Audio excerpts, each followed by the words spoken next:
గారు సభను మిస్లీడ్ చేస్తూ అనేకమైన అంశాలు చెప్పడం జరిగింది అధ్యక్ష.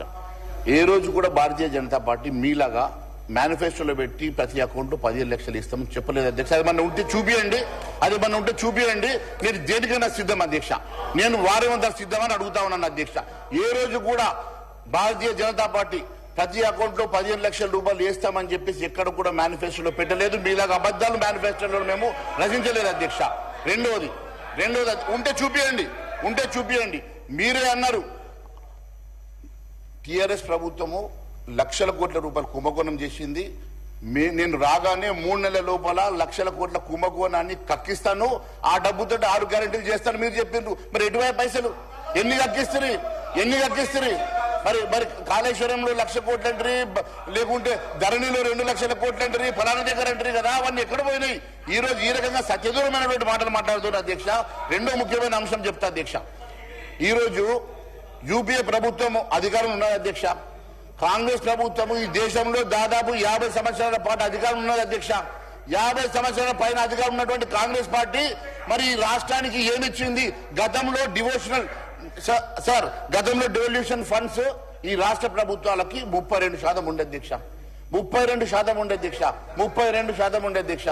ఆ 32%ని 2% పెంచమని చెప్పేసి మన్మోహన్ సింగ్ ప్రభుత్వాన్ని అప్పుడు సోనియా గాంధీ గారు యూపీఏ చైర్పర్సన్ గా ఉన్నారు అధ్యక్ష. 2%, 3% పెంచమంటే కూడా ఆ రోజు పెంచకుండా కేవలం 32% ఇస్తే ఆ రోజు ముఖ్యమంత్రిగా పనిచేసినటువంటి ఈ రోజు ప్రధానమంత్రి ఉన్నటువంటి నరేంద్ర మోడీ గారు రాష్ట్రాల బాధలు తెలిసి 42% పెంచి డివల్యూషన్ ఫండ్స్ ని 42% ఇచ్చినమాట వాస్తవం కాదా అధ్యక్ష? ఈ రోజు దానివల్ల కొన్ని వేల కోట్ల రూపాయలు రాష్ట్రాలకు లబ్ధి జరుగుతున్నమాట వాస్తవం కాదా అధ్యక్ష? ఈ రోజు మీ ఊరికి వెళ్లేటువంటి నేషనల్ హైవేస్ ఎవరు కట్టినారు అధ్యక్ష? ఈ రోజు రైల్వే స్టేషన్స్ ఎవరు కడుతున్నారు అధ్యక్ష? కొత్త రైల్వే లైన్స్ ఎవరు మంజూరు చేస్తున్నారు అధ్యక్ష? ఈ రాష్ట్రంలో 10 లక్షల కోట్ల రూపాయల అభివృద్ధి జరుగుతుందంటే భారతీయ జనతా పార్టీ చేస్తున్న అభివృద్ధి కాదా అధ్యక్ష? ఇవన్నీ కూడా మాట్లాడడం ఎందుకు అధ్యక్ష? ఇవేమి కూడా ఈ రోజు యూరియా దగ్గర నుంచి ప్రతి దాంట్లో సబ్సిడీ ఇచ్చి రైతులను ఆదుకుంటున్నది ఎవరు అధ్యక్ష? ఈ రోజు ప్రతి దగ్గర కూడా మేము ఇవ్వాలనుకున్న ప్రతి సంక్షేమ కార్యక్రమం ప్రజలకు చేరుతుంది అధ్యక్ష. మేము చేసే ప్రతి అభివృద్ధి అది నేషనల్ హైవే కానివ్వండి, లేకుంటే రైల్వేస్ కానివ్వండి, ఎయిర్పోర్ట్స్ కానివ్వండి, మేము చేసేటువంటి అనేకమైన అభివృద్ధి కార్యక్రమాలు లక్షల కోట్ల రూపాయలు రాష్ట్రం జరుగుతున్నా ఈ రోజు ఎవరిని అడగకుండా మీరు అధికారం రావాలని ఒకే ఒక ఉద్దేశంతో తప్పుడు హామీలు ఇచ్చి ఈ రోజు మీకు చేతగాక ఈ రోజు ఈ రకంగా మాట్లాడడం అన్యాయం అధ్యక్ష. మీకు చేత కాకుండా చేతగాని చెప్పండి, తప్పైనా నొప్పుకోండి, ముక్కు నేలకు రాయండి. అంతేగాని ఈ రకంగా పిచ్చిగా